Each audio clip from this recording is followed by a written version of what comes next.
Estamos começando então o nosso terceiro momento, o terceiro vídeo com a doutora Danusa, que está aqui com a gente para explicar sobre o PMMA ou os preenchedores fixos. E a gente já fez dois vídeos, o primeiro explicando um pouco sobre o que é o produto, sobre a história da Danusa, desse trabalho de mais de 10 anos aí dentro do formato de trabalho na parte estética e da medicina.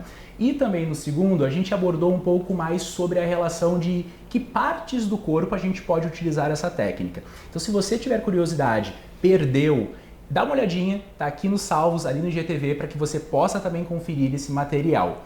Mas o que a gente vai falar hoje? Bom, hoje a nossa pauta vai ser justamente sobre o perfil da técnica. Como a gente pode utilizar, como a gente pode fazer para que seja da forma mais segura, tanto pós e aquelas dúvidas que podem acabar surgindo. Por exemplo, posso pegar o avião depois de fazer o procedimento estético? Posso trabalhar depois de fazer o preenchimento?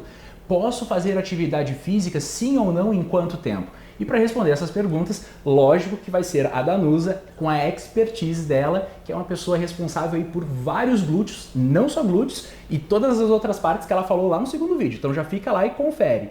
Danusa, bom, deixa eu já aproveitar aí, porque eu falei um monte e eu quero saber o seguinte. Surgiu numa conversa entre amigas, que é de um outro estado, eu estava falando do teu trabalho e tudo mais, e é uma amiga que deseja muito fazer o glúteo. E ela é do Rio de Janeiro. E nessa pauta, a gente bateu um ponto de interrogação. Ela pode fazer uma ponte aérea, digamos assim, quando ela executa o processo do preenchimento. É seguro tu pegar avião? É seguro tu pegar estrada de carro durante muito tempo? Sim. Então, sim, é seguro, pode fazer. A paciente vai ter condições do ponto de vista de dor de fazer? Não sei. Né? Então, pode fazer sem problema nenhum. Do ponto de vista médico, pode. Pode sair daqui, pode fazer um glúteo agora, e pode sair daqui e pode, que nem eu já fiz, né? A paciente veio, fez o glúteo e foi para a Praia do Rosa. Saiu, entrou no cabelo de mala. Já foi usar. Já saiu, entrou e foi. Pode? Pode. Pode. Claro que pode, né? Em São Paulo, foi um paciente que eu fiz o procedimento, mas eu posso fazer o procedimento e posso voltar para minha cidade? Pode. 4 horas de helicóptero, por exemplo, caso do meu paciente? Pode voltar. Né? Posso ir de carro? Pode, sem problema nenhum. Tive uma outra paciente que eu comentei contigo antes, né? Ela vinha, mora em Punta, ela vinha, fazia o preenchimento na região glútea, ela fazia o glúteo, saía daqui, fazia tipo 10 horas da manhã, meio-dia pegava o avião, ia para São Paulo, e de São Paulo entrava no navio e ia fazer um cruzeiro. Pode. Tá autorizado. Né? Mas já tive pacientes que fizeram preenchimento e deixaram o carro aqui no estacionamento e foram de Uber. O marido veio buscar, enfim.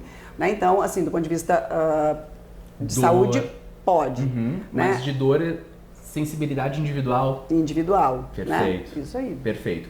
Um detalhe que eu acho bem importante também da gente esclarecer, eu queria saber a tua opinião sobre.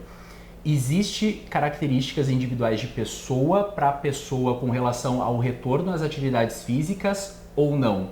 Existe. Tá. Assim, em média, né, é o que todo mundo ouve falar, quantos dias, né? Em média, entre 7 e 15 dias. Né? Tem profissionais que falam 15, outros falam sim. É que isso varia. Normalmente eu digo para o paciente que me pergunta fora de avaliação ali ou durante a avaliação, entre 7 e 15 dias, mas eu queria, por exemplo, eu estou fazendo uma reposição hormonal, estou fazendo um ciclo, não posso ficar muito tempo. Ok, vamos ver então como é que o teu músculo se comporta ali durante o procedimento, se tem muita contratura, enfim, porque o procedimento o preenchimento é intramuscular, tem muita contratura, faz um processo inflamatório mais importante. Às vezes eu, em curto tempo, eu digo, 7 dias já pode voltar. Já tem pacientes que eu digo, 15 dias não dá. Né? Tu precisa esperar os 15 dias. Essa semana mesmo, acho que no início da semana, eu tive uma paciente de São Paulo que me mandou uma mensagem dizendo, olha, eu voltei a treinar e me doeu. Né? Isso não é comum, mas pode acontecer. Bom, então tu fez uma contratura mais importante, vamos voltar com relaxante muscular e um anti-inflamatório e vamos ficar, no caso dela, vai ficar uns 30 dias ali, né? É uma situação isolada. Pode. Então, aquilo que a gente sempre fala, né? É individualizar o tratamento. E é um número muito pequeno até então, pelo que nós estávamos conversando, mas lógico que a gente também não pode colocar o 100% tudo ok, porque realmente eu acho que essa comunicação e segurança, até para a segurança do paciente, da pessoa que escolhe fazer esse perfil de procedimento, bom, a Danusa, eu sou apaixonado por ela, tá, gente? E eu falo com maestria e todas as pessoas que eu já tive a oportunidade, que já passaram aqui pelo teu consultório, replicam a mesma coisa. Ela é um amor, e ela realmente é um amor. Não é porque eu tô gravando contigo, eu conheço a Danusa há pelo menos uns 4 anos. Eu já trouxe várias amigas para fazer várias coisas e assim, é unânime, é realmente apaixonante e a gente realmente fica apaixonado por ela com essa expertise. Mas desculpa todo esse desabafo grande, porque eu tive que rasgar uma seda aqui, desculpa. Mas assim, detalhe, essa pessoa, por exemplo, que vai fazer atividade física depois de uns 15 dias, ela pode voltar para o mesmo grau de intensidade, digamos, eu, Otto, fiz meu glúteo, exemplo, tá? Eu posso voltar a treinar o meu glúteo daqui 15 dias, da mesma forma como eu estava fazendo, ou eu preciso ir de uma forma lenta? Da mesma forma. Da mesma forma. Treinar, não tem problema. Tá? Esperou os 15 dias, que é a primeira fase do processo inflamatório, a primeira fase do processo inflamatório que está acontecendo, passou essa fase, tu pode treinar com a mesma intensidade, sim. Aquilo que vai limitar eu já treinei pesado, porque eu acordei amanhã com muito, assim, me senti muito, tá, então diminui. Aquilo, a dor, ela é sempre importante a gente observar os sinais do nosso corpo, né, isso, e não é diferente quando tu faz glúteo, então os sinais, eles são importantes, doeu muito, então significa que machucou muito, dá uma maneirada. Perfeito. E vamos modulando, vamos medindo isso. Eu acho importante, o paciente sai do procedimento sempre com o meu celular pessoal, que está comigo o tempo todo, né, e me chama no WhatsApp o tempo todo, hoje, sábado, domingo, à noite, de manhã, eu não vejo problema, né? Eu acho que essa relação é importante porque quanto mais próxima eu tiver do meu paciente acompanhando o próximo procedimento, é óbvio, né? Sim, muito maiores chances de evoluir super bem. Então, aquilo, não tem como engessar uma coisa que é individualizada, né? O corpo cada um é um. Deixa eu aproveitar essa parte da individualidade, que é justamente sobre uma das questões assim. O que tu percebe quando chega um paciente no consultório, por exemplo? Existe um perfil de ansiedade, de euforia ou medo, né? Porque a gente sabe que são elementos sensoriais, né, de sentimentos que estão presentes em qualquer procedimento estético, né, de expectativa, principalmente quem nunca fez, algo que é super engraçado. Agora eu vou falar até do glúteo de novo, mas é algo muito íntimo no sentido que está escondido, não é uma coisa facial, né? Mas que está numa expectativa muito grande, né? Principalmente se a gente for trazer o universo do público feminino, então tem aquela relação. O que tu considera? Tu acha que existe um medo, existe a ansiedade, existe a euforia? O que existe? Tudo. Tudo junto. Tudo isso. A maioria das pessoas quando procura tem o medo, claro, né, do procedimento, é uma coisa que nunca fez, não sabe o que vai sentir, se vai ficar do jeito que gosta, se eu vou saber, se eu captei a intenção do paciente, então tem o medo sim. Tem a ansiedade, porque aquilo, né, eu sempre brinco, o paciente me procura todos, né?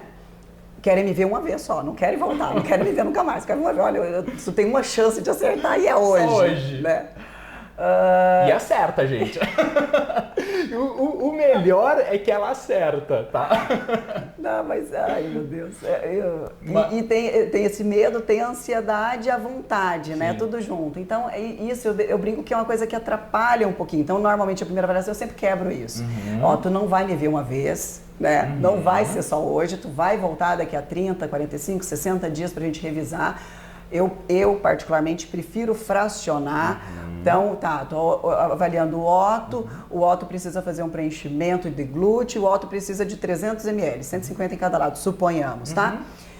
Tá, eu boto esse 150 em cada lado hoje, não é a minha preferência, né? Eu prefiro fracionar, prefiro botar em 2 etapas, uma 100, outra 50, daí a gente define isso juntos. Por quê? Porque é aquilo, né? O Otto, o que tu quer? Tu quer rapidez, tu quer resolver rápido o teu problema, né? Só que tu quer perfeito. Tu quer que eu acerte aquilo que tu quer a perfeição, né? Tu quer exatamente como eu não consigo, né? São coisas que não combinam.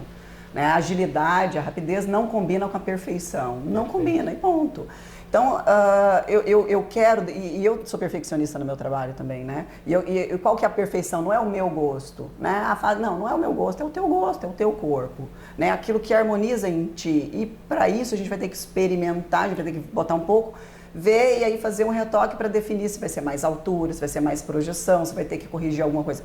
Então, para a gente ter perfeição, eu preciso te ver pelo menos mais uma vez. Eu preciso fazer um molde ali, ver como é que vai ficar, ter o teu feedback, e aí a gente vai ajustar os detalhes finais ali numa segunda etapa. Fino, justamente. Né? Eu vejo que, é claro que para mim, esse fracionar o procedimento é muito mais por perfeição, por preciosismo de resultado, por te entregar aquilo que realmente tu gostaria de ter, do que eu querer realmente que tu volte do ponto de vista de fazer mais procedimentos. Porque o valor que você paga comigo é o mesmo. Se eu fizer 150 em cada lado hoje, ou se eu fizer em 2 vezes, você vai pagar exatamente o mesmo valor. Né? A gente só vai fracionar o procedimento para eu ter... Segurança também. Exatamente, segurança e te entregar o resultado que tu quer. E isso é importante também para caracterizar, porque são linhas de trabalho, não é que está certo ou está errado, mas tu já desenvolveu a tua linha, por isso que, honestamente, de todos os trabalhos que eu já vi, eu gosto e me identifico muito com tudo que eu já vi teu, por essa qualidade sensorial da base, da estética, de fracionar, tá? Isso é muito importante. Agora eu te pergunto uma dúvida que eu sempre tenho em relação... Existe um limite, a gente falou já no outro vídeo, falando que estava mais aberto aí essa relação das quantidades, mas tu como profissional, o que tu enxerga, por exemplo, num glúteo? Não vamos nem pegar muito público feminino e nem masculino, vamos usar o glúteo no geral, assim, o que tu colocaria em máximo, digamos, em uma vez? 150 em cada lado. 150. É o número que tu acha interessante, o máximo. Esse é o máximo. Hoje em dia é o máximo volume que se coloca, dependendo do paciente eu acabo não botando tudo isso dependendo do grau de contratura que o paciente faz, se é um paciente que não tem muita elasticidade de pele, o paciente tem a pele um pouco mais fina, depende muito, mas esse é o volume máximo, 150 em cada lado.